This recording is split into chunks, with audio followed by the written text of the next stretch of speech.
Alors, au sein de l'équipe Chip Production, des membres créateurs, nous avons réalisé un 24 heures où on devait faire l'écriture, le tournage et le montage d'un court-métrage en 24 heures. Et la réunion précédente, on a donné des contraintes à l'autre équipe et l'autre équipe nous a donné les contraintes de soit faire un film d'horreur, soit un film en noir et blanc. On a eu comme objet imposé l'urne et notre contrainte était de ne pas que les personnages ne marchent pas en avant. Donc pour contourner celle-ci, moi j'ai juste pensé de ne pas les faire bouger, donc qu'ils restent assis au même endroit. Et même à la fin, si on les voit qu'ils avancent en avant, ben, le montage fait qu'ils sont coupés juste avant qu'ils avancent. Alors, au niveau inspiration, je pense que j'ai essayé de respecter tous les codes un peu clichés d'un film d'horreur avec des screamers, des apparitions, des déplacements fantomatiques qui peuvent s'apparenter à de la téléportation. Donc j'ai pas vraiment d'inspiration plus que ça. Et le film conducteur que j'ai voulu garder, c'était surtout pour faire véhiculer le message que toute action a des conséquences, surtout les mauvaises. On était pas mal pénalisés sur le temps et surtout ce plan, je devais le filmer en m'éloignant du personnage et donc du coup il fallait que je marche sur les rails en reculant et donc du coup je voyais pas où je marchais. Il y avait Nicolas qui me tenait par derrière pour me dire quand est-ce qu'il fallait que je monte le pied. Alors du coup, j'ai oublié de prendre le casque audio pour écouter le son que j'ai pris sur Recall. Donc j'ai dû prendre le son avec l'enregistreur sans casque. Du coup, je ne pouvais pas contrôler le son qui rentrait dans le casque directement. Et il fallait que je prenne le son genre à l'œil. Et donc du coup on a dû recommencer 4-5 fois le plan pour arriver à quelque chose d'exploitable.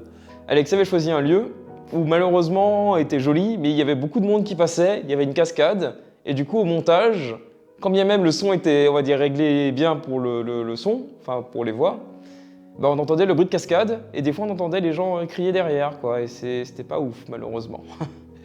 Alors l'un des plans les plus compliqués qu'on a eu à faire, c'était quand on était devant les rails du train. Parce que donc du coup, on était en conditions réelles et donc forcément il y avait un train qui passait toutes les 5 minutes.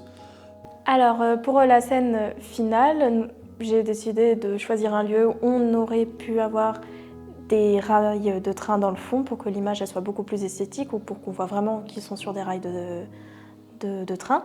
Du coup, j'ai décidé d'aller au niveau du tram-train. Donc c'est un tram qui passe vraiment sur des rails de train, donc ça fait vraiment l'esthétisme. Et ce qui était un peu plus contraignant, c'est que sur ces rails-là, il y avait un tram qui passait du coup toutes les 30 minutes et que l'équipe technique était obligée de se décaler toutes les 30 minutes. On était obligé de regarder à chaque fois. Maintenant, il y a le tram dans 5 minutes et on doit tout bouger. Et du coup, pour chaque plan, chaque coupure, on a dû refaire le plan à chaque fois. Juste avant de commencer le tournage, on s'est aperçu qu'il nous manquait un matériel. C'était le filtre ND.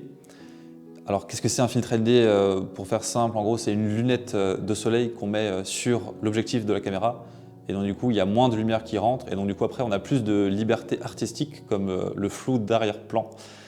Et il se trouve que j'en avais un personnellement chez moi, mon appartement. Et on est passé donc en vitesse chez moi pour pouvoir utiliser ce filtre ND. Et il nous a un peu sauvé le tournage.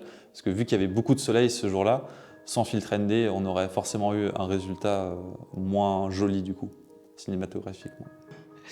Et puis, à la toute dernière minute, à la toute fin, il y a un plan qu'on voit au tout début du court-métrage, le plan de train qui passe avec le coucher de soleil et tout. Il y a un plan assez magnifique. En fait, on l'a fait complètement à l'arrache. Genre, en fait, on partait, et puis il y a le train qui passait, et puis j'ai dit Alexandre, la caméra, la caméra, la caméra. Et puis j'ai filmé un coup, et puis voilà, on a eu ce plan.